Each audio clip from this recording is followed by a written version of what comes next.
Hi friends, welcome to Ivy's Fortress. I'm Ashante, your reader and friend, and I'm glad to have you here. So today's book is a special book because it's one of those classics, one of those books that have been around for a very long time that many different generations of people know about.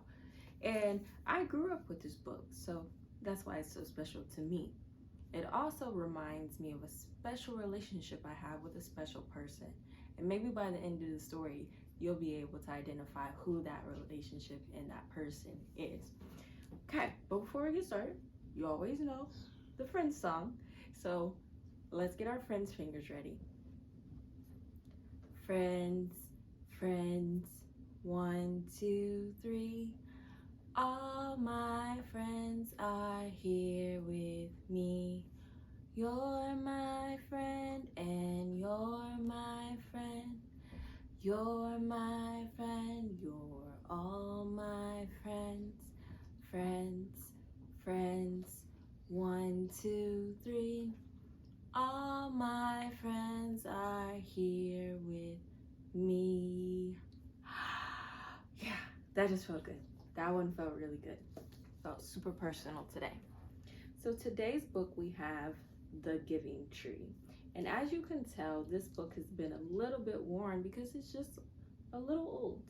It comes with a CD, but we don't need that for today. We're just going to get into this book. Let's discover.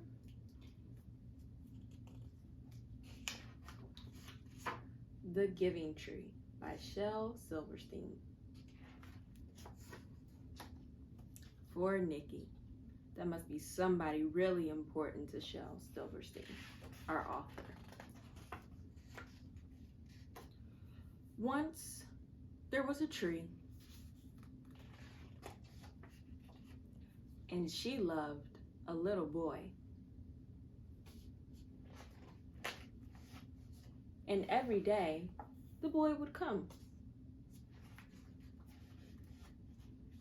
And he would gather her leaves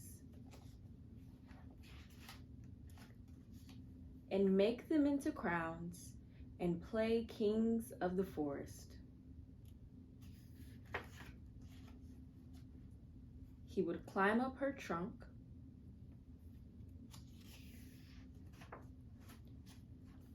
and swing from her branches. Oh, there he is. His shoes are right here. And eat apples. 2 apple cores right there. And they would play hide and go seek.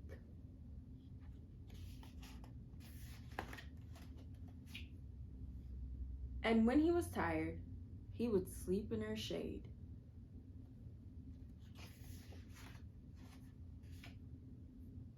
And the boy loved the tree.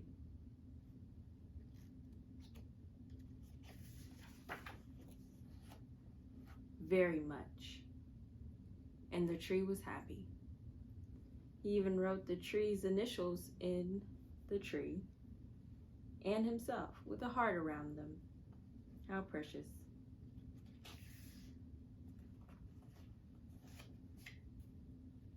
But time went by. It's getting older and older. And the boy grew older. He has new initials in the tree.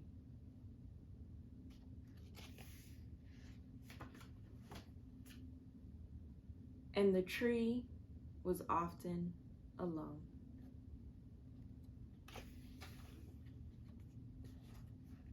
Then one day, the boy came to the tree and the tree said, "Come, boy, and climb up my trunk and swing from my branches and eat apples and play in my shade and be happy."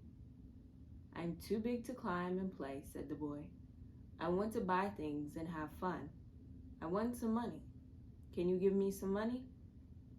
"I'm sorry," said the tree, "but I have no money. I have only leaves and apples. Take my apples and sell them in the city. Then you will have money and you will be happy." How compassionate. And so the boy climbed up the tree and gathered her apples and carried them away. And the tree was happy.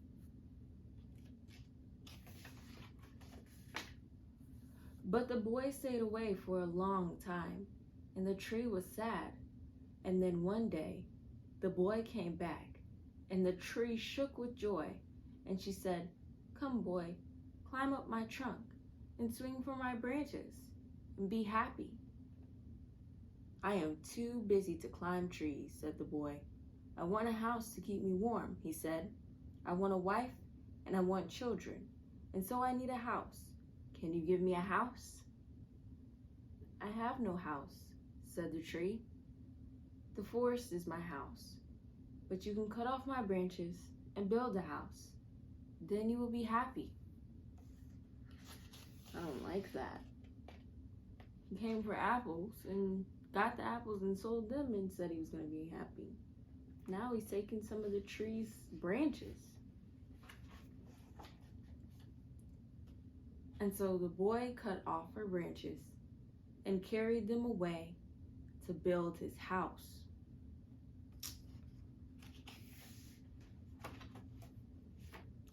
And the tree was happy.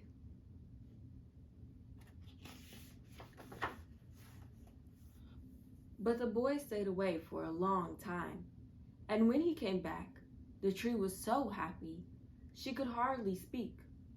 "Come, boy," she whispered. "Come and play." "I am too old to play." "And sad," said the boy. "I want a boat that will take me far away from here. Can you give me a boat?" "Cut down my trunk and make a boat," said the tree. "Then you can sail away and be happy."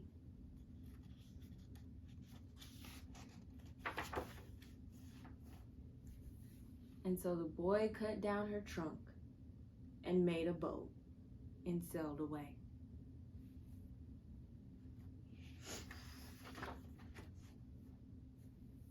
And the tree was happy, but not really.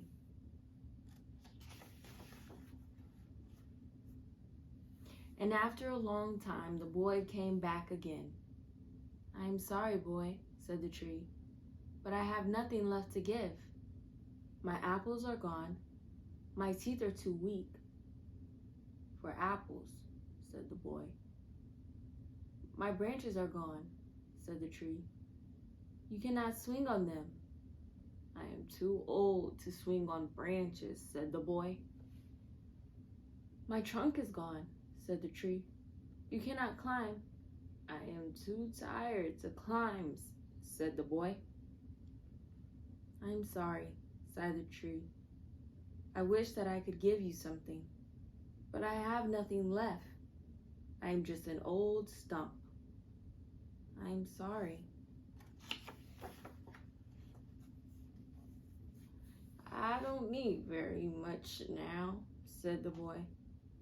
"Just a quiet place to sit and rest. I am very tired." "Well," said the tree, straightening herself up as much as she could. "Well, an old stump is good for sitting and resting. Come, sit down, boy. Sit down and rest." And the boy did. I wonder if this makes the tree happy. And the tree was happy. The end.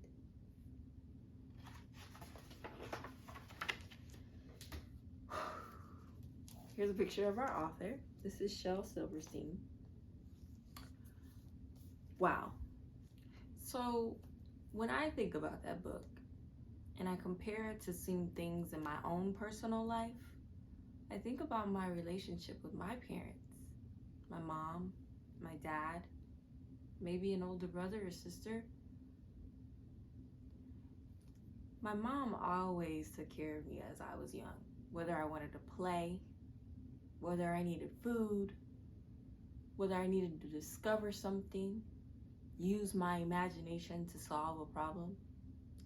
But as I got older, to find my own way, I ventured off into the world. And I went on to discover things in isolation, with new friends, with enemies, people who make me happy and sad. And when it was time to come back home, my mom, my dad, they were there. Our parents are always going to be there, in our hearts, in our minds, and if we're fortunate enough to hold our hands. So, while your parents are here, be thankful that they love you and they want you around, and they want to develop you and grow you into a nice big oak or sequoia tree of your own to reach your destiny. Our parents are the giving tree. At least mine were.